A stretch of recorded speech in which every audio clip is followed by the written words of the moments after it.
Welcome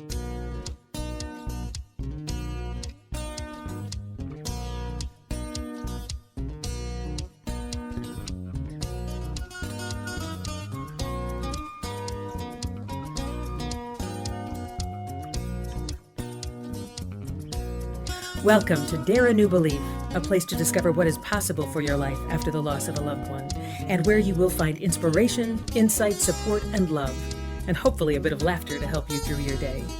Now, here's your host, Nada Hogan.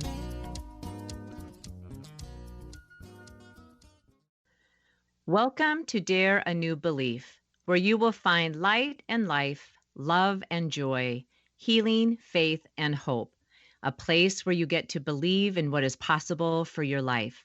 I'm your host, Nada Hogan, and today I have the great honor to introduce you to Julz Anderson. Julz is a mind and body mechanics practitioner, a life coach, and an optimistic specialist who operates south of the river in Minnesota. Welcome, Julz. Hi, thank you. Oh, you're so welcome. Thank you. I am so grateful that you took time out of your ever busy day to be with us today so we can have a little bit of a conversation about the totally cool things that you do and how it is through your work that you impact the world. So thank you. We decided to make a big holiday dinner. Love it. Thank you. I'm honored to be here. Awesome. So, Julz, the first thing that I want to ask you is, because this is what you do, you are a mind-body mechanic practitioner. So first, there's two questions that I want to ask with that. First of all, how did you get into that work? And secondly, maybe I should flip-flop those. What is a mind-body mechanic? Those are super great questions. So I remember I grew up in a house where my mom was a nurse and she wanted me to be a nurse. And I'm like, nope. That was super confining to me to think about being in the hospital and being limited. And you know what I mean? Yeah, I was like, I said verbally, I remember saying, if I could just help somebody, like if they sprain their ankle walking across the road, or if they, and I was basically saying in that moment, what I wanted to see in life was just be available to people in need. So I was open to many different things, but I ended up I've always been an athlete, and the body has always, I'm just in awe of our bodies, just like the vessel that it is and how it heals and how it just amazed me. And so I ended up, after my children, going to school for sports medicine and athletic training. I wanted to be a professional athletic trainer. And after having my third child, I decided that probably wasn't a good career choice for me. And so I ended up working with bodies, opening my own practice. And from there, I learned the connection between our mind and our emotions or thoughts and how they affect our bodies. And here I am today. Yeah, awesome. So it's so true. And most people, I think, don't recognize that there is this enormous connection between our mind and thoughts and our body. So how did you stumble upon that? Or did you already have like an innate knowing that there was some kind of a connection? It's interesting. I'm very A-type personality. So I'm like, what does it mean? Why? What is this? How come this is the way it is? I need to know why. And I was just fascinated with the body. So I started in sports medicine. So I was treating injuries. And the ones that really surprised me were the reoccurring shoulders, the reoccurring lower back injuries. And I'm like, And while I psychologically knew that the more comfortable I made my office space or the whole encounter for people more comfortable, the more they opened up and the more I saw consistencies. And then I wanted to know about that. So it just opened itself up. So if you pay attention, it tells you everything around you is like knowledge, right? So Yeah. I just paid attention and I'm like, okay, this is a second person. No, this is a third person. Now I need to do research on that. And it developed into really taking classes on neuroscience, how our brain works, and cognitive behavioral therapy, and how we actually are in control of all of our thoughts rather than just letting our thoughts happen or waking up and going, oh, I wonder how I'm going to feel today. So Yeah. all of those things play a part for sure. Yeah. Yeah.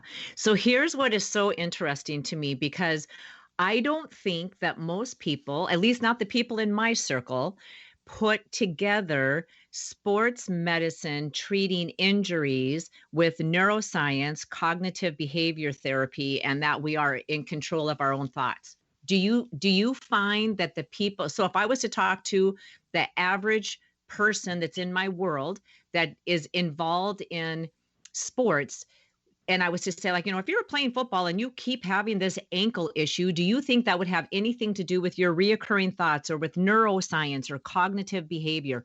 Do you think there would be a correlation? And I just have a feeling that the majority of the answers would be no. Like, it's because I'm playing a physical sport and that's how come I keep getting hurt and my ankle's weak because I've Correct. hurt it so many times, but not the correlation. That's how I think it would be. But since this is your area of expertise, do you find that to be the same for the people that are coming into you? Do you have to educate them, or do you think they already know? For sure. There's a lot of education and a lot of my work in the past. I've been doing it almost 25, 30 years now. I hate to even say that, but that's true. I'm still young at heart.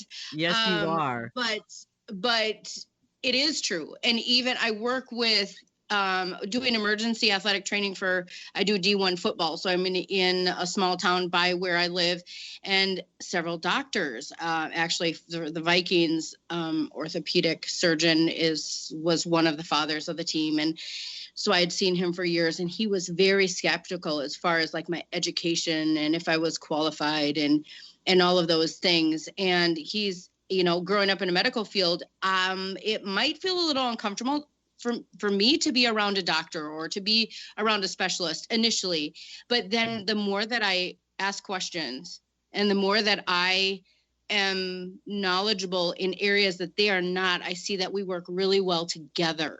Yeah. It's in addition to, it's not anything I need to be threatened by. So it's all about communication, even to doctors. So now if I treat a doctor or a surgeon or a specialist of some kind, I speak the language they understand that builds that bridge there, where the connection is made. But it is all about communication for sure, from the general public to the medical professionals for sure. Absolutely, yes. And what was it that you said that, so you do emergency what training? Emergency athletic training. So I take the sports medicine. So I am in our state of Minnesota, the D1 sports are required to have an athletic trainer, medical professional on site at all of the events. So, and this is also a foundation for what I do as well. So I started 5 years ago, and again, because I was an athletic trainer prior to being married and having kids right out of college, I was a coach and athletic trainer. So it just gets back to that connection. But I was working with D1 basketball and D1 football, and I'm working 14 hours a day, every hour on the hour, having 10 courts going a time. So I'm seeing a multitude of patients, and they're anywhere from ages 15 to 21. And the injuries I was seeing were not corresponding in my brain as something healthy, young, athletic people. I shouldn't be seeing these injuries. Yeah. And so that's another thing that was like super loud in my face. Like, why is this happening? Why are people okay with it? Why are these people having lower back surgeries? Why are they having ACL tears and MCL tears? And so I again did my research as far as ligaments and tendons and how they are a vibration different from the muscles. Yeah. So I was like, no, we have to treat these things differently or you're not going to heal. So I want to help heal people. I don't want to just fix a symptom. So we're really breaking everything down here in this one element. I'm seeing people are treating symptoms, right? Yeah. And B, they are not really looking deeper than a symptom. And that answers your question as far as like, hey, why does my ankle keep hurting? Oh, it must be because I play football and keep injuring it, right? So that same format is, it's the simplistic mind, and it is only what you see, rather than looking a little deeper. How is this continuously happening? Why are the numbers so high? That kind of thing. Right. Yeah. And then you have to pay attention to that loud in your face, because if it's part of my journey, then I am responsible for that information now. Right. Yes. Yes. Yes. I feel like, am I answering your questions? You are. Yes, absolutely. Really deep. I hope that it is answering your questions. It's really deep, kind of multifaceted answers. It's not just a real quick fix it answer. So Good. hopefully, yeah. Yeah, because that's part of it. And that's what's so amazing about this work that you do, and that led you to different work, and we'll talk about that later.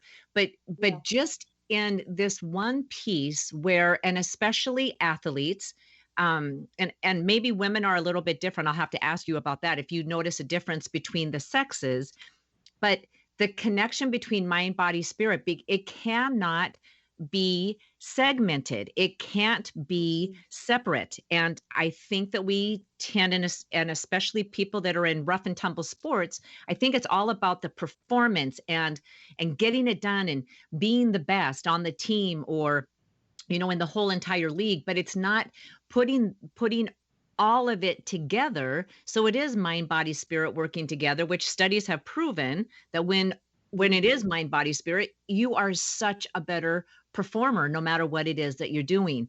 So to be able to be in this work and working with people at the ages that you are, I think you said that you started, like, the people you're with are somewhere between 15 to 20 years old. Is that right? Yeah, correct. That's the majority when I'm doing these tournaments.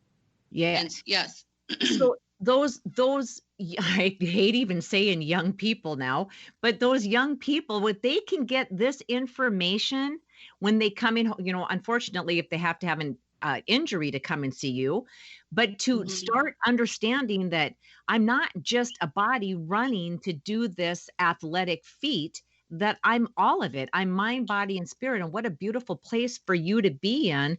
And I love that you said this as many times as I have spoken to you. I don't know if we've ever talked about ligaments and tendons being a different vibration than muscle, and it 100% is. And how totally cool is that? Right.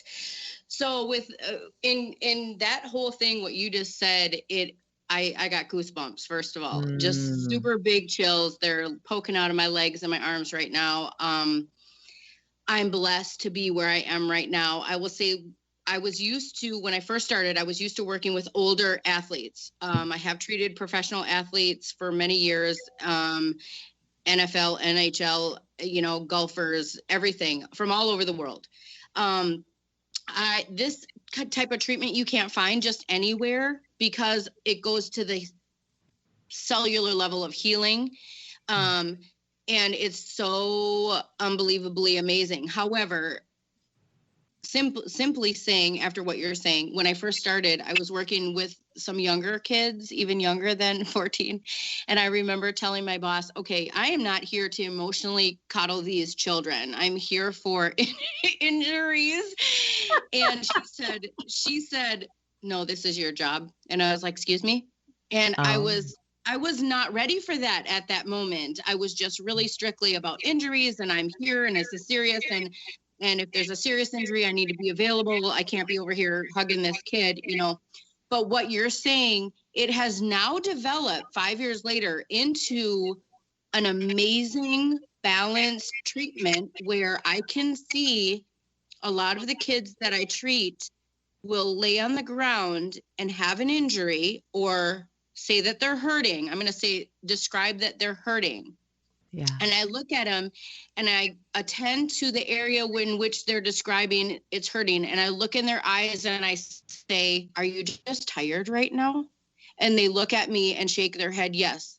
And I say, okay, then we're just going to, and I say to the refs, we're going to take all the time we need. And I said, just lay here, get a moment, because it's emotional. Yeah. Right. Yes. So it's so serious, especially in the football league, because if they are emotionally out of control or frantic or unaware of what that emotion even is, and their coach is yelling, get up, get out there, you can do it, blah, blah, blah, they are going to be injured. Right. So it's my opportunity to say, hey, so at that moment, I'm dealing with emotions and a symptom. And 90% of the time, they get up and they play 100% better because I heard what they were saying. And at those ages, and even as adults, if we aren't familiar with emotions and what they are and recognizing them, we aren't able to describe them so that other people can understand them. So it really is deep work, but it's effective. Absolutely. Yes. Yes. I love that. So when So you it goes along with just what you're saying. yeah. And when if you have a athlete who's laying down, who's wounded somewhere in pain, and you're asking them, are you just in pain? And they're saying yes, and you look in their eyes and you're asking them if they're tired and they're saying yes. Like, you get to run the show right there, right? Like, nobody can tell you, like, we need to get going, right? No, nope. The refs, I have everybody standing back. I have to make sure the scene is safe. And my main concern is the wellness of that child or the player. Yeah. And I've had many conversations with coaches, with refs, with, the moms and the dads, that I know that this is your child, but my best interest is in their health and wellness. And I've had some kids that I say, sit out the rest of the game. It's better to keep yourself safe right now and have you be stronger for Saturday's game. Right. And what do I say? I always say this: you are very important. You are very important. And I think it's important that we each know of our importance and have people remind us of that. Yes, absolutely. Yes. And being in that field, because I think the athletic field, it is all performance, and kind of forgetting that you're just you as a human being, you as just a person, you're important. You're important. There's a whole reason that you're here, and it goes way beyond the sport that you happen to be playing. Right. Way beyond. And I like to say way beyond what we see. Yeah. If we are just speaking on what we see, then we're no different than a 3-year-old. Right. Yes. Yeah. Beautiful. So that's real simple. It's real simple to me. So I always have measurement tools that I use to help myself. Am I describing what I see? Because that is absolute. I mean, seriously, somebody that's very underdeveloped can do that. Right. A dog can do that. A ball, go get the ball. They get the ball. It's what they see. So are we behaving, or are we operating on a I only speak what I see kind of basis? Because then that tells us maybe the growth that we have left to do. Right. Yeah. So Julz, because that's so deep, that is so deep. And I think that you are heads above. I'm not that familiar with the athletic world now. I mean, I did do some very small sports in my small town that I grew up in.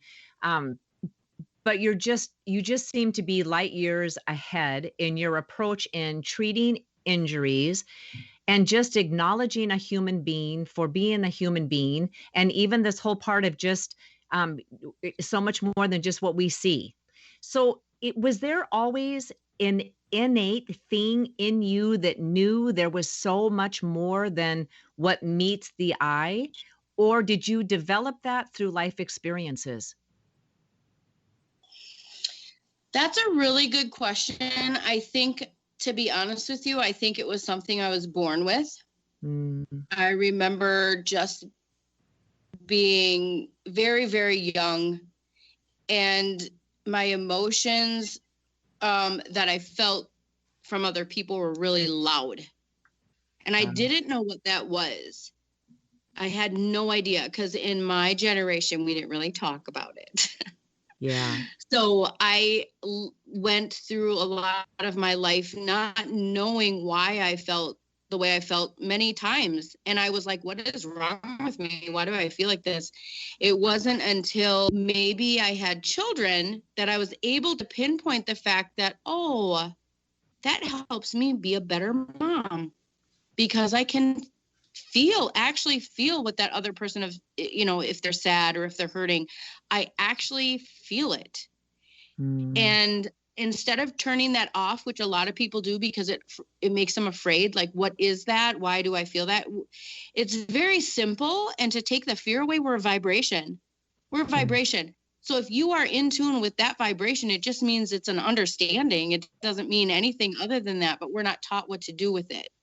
Right. So it's, but like you asked me, I do believe that I was born with it. My mom, I remember saying things to me about, like, don't talk to everyone. You don't need to talk to everyone. Cause I'm saying, nice hands. I like your tie, just everywhere I went. Yeah. Just kind of how it was made. Oh, I love it. I love it. Yes, your heart shines through in all that you do. There's just no question about it. Your heart absolutely shines through. Thank you. Yeah, it's fabulous. And we're going to run out of time here. It's amazing how quickly this time goes by. It's always like being in a time warp. And I have a gajillion more questions for you. Awesome. And I want to know if you would be willing to come back next week so we can continue this conversation and we can dive into so much more. Are you up for that? Yes, ma'am. I'm up for it. Let's go. Awesome. Thank you so much. Oh my goodness. Thank you. I am so grateful to have you here, and I am so grateful to dive into the next piece. So for all of the people, the listeners who are out there with us today, all of Julz' information will be in the show notes. So if you want to contact her for any, and I guess let me swing back real quick too, Julz, as we're wrapping this one up, because I know you don't only do sports injury treatments, you also do massage, but it's not lay down relaxation massage. Like you're getting to the dense tissue and you're helping that to be released. But you offer that to people who are absolutely not athletes, just a person who comes in who has some kind of pain, correct? Correct. From ages, I've treated, the youngest I think I've treated was 2 to 90. So wow. It's anyone. Yep. It's designed for professionals, but it works on everyone. Okay. Awesome. And I can attest to that because I did have Julz work on me. Oh gosh, I don't even want to think how long ago it was, maybe 4 or 5 years ago. It's been a while. Yes, but I'm telling you, the girl is tough. She's tender, but she gets the job done. And and it's amazing. It feels amazing. So anybody who is looking to do any kind of the mind-body mechanics work with Julz, that information will be in the show notes. So no worries with that. So again, Julz, thank you so much. I'm blessed to have you with me, and I'm blessed to yes, I'm blessed to have you come back next week. So for the listeners, thank you so much for being here with us. And I know that there's information and gold nuggets in here for you. And be sure to join us next week for part 2 with Julz Anderson. Bye-bye for now. Thank you for spending time with us today. Please go to nadahogan.com for show notes and other information you can use right away. If you like what you heard here, please subscribe to our show and don't forget to rate and review right there on Apple Podcasts, Stitcher, Google Play, or wherever you get your shows. And don't forget to tell your friends about it. We'll see you next week.